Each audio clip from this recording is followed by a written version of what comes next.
Praise the lord. ప్రభునందు ప్రియులారా, బాగున్నారా?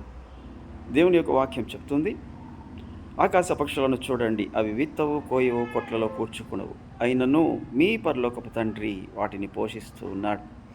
ఇశ్రాయేలీలను 40 సంవత్సరాలు అరణ్యములో పోషించినవాడు, బండను చీల్చి దాహమునకు ఇచ్చినవాడు, ఇగో అరచు పిల్ల కాకులకు ఆహారం ఇచ్చే దేవుడు, పశువులకు గడ్డిని మొలిపించే దేవుడు, నీకు కూడా సమృద్ధిగా నీకు ఇచ్చి ఆహారాన్ని ఇచ్చి నిన్ను దీవించే దేవుడు.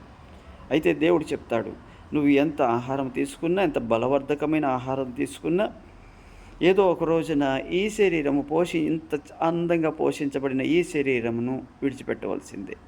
అయితే ఇంకొక ఆహారం ఉంది, అది అక్షయమైన ఆహారం. ఈ క్షయమైన ఆహారం కోసం ఎంతో కష్టపడుతున్నాం, సంపాదించుకుంటున్నాం. అక్షయమైన ఆహారం కోసం కూడా నీ సమయాన్ని వెచ్చించాలి, కష్టపడాలి. ఇగో క్షయమైన ఆహారం కొరకు కష్టపడకుడి, కానీ అక్షయమైన ఆహారం కొరకు కష్టపడుడి అని దేవుని వాక్యము యోహాను సువార్త 6వ అధ్యాయంలో మాట్లాడుతుండడం మనకు తెలుసు.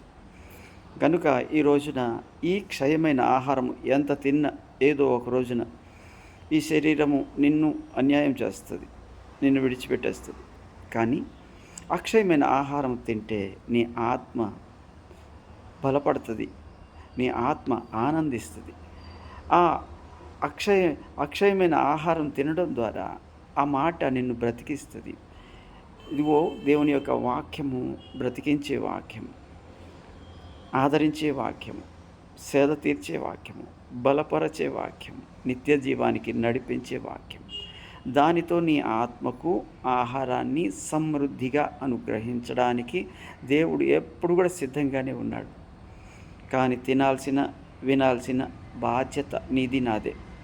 దానిని నిర్లక్ష్యం చేస్తే ఒకానొక రోజున దేవుడు మరి పరలోకంలో నిన్ను నిర్లక్ష్యం చేస్తాడేమో, రాకుండా పరలోకానికి వెళ్లకుండా మనము కూడా నిర్లక్ష్యం చేయబడతామేమో. ఆలోచించు. దేవుని యొక్క వాక్యం కొరకు వేగిరపడు, నీ ఆత్మను బ్రతికించుకో, బలపరుచుకో. Praise the Lord. ఆ విధంగా నీవు దేవుని సన్నిధిని సిద్ధపడుదువుగాక. వందనాలు. Praise the lord.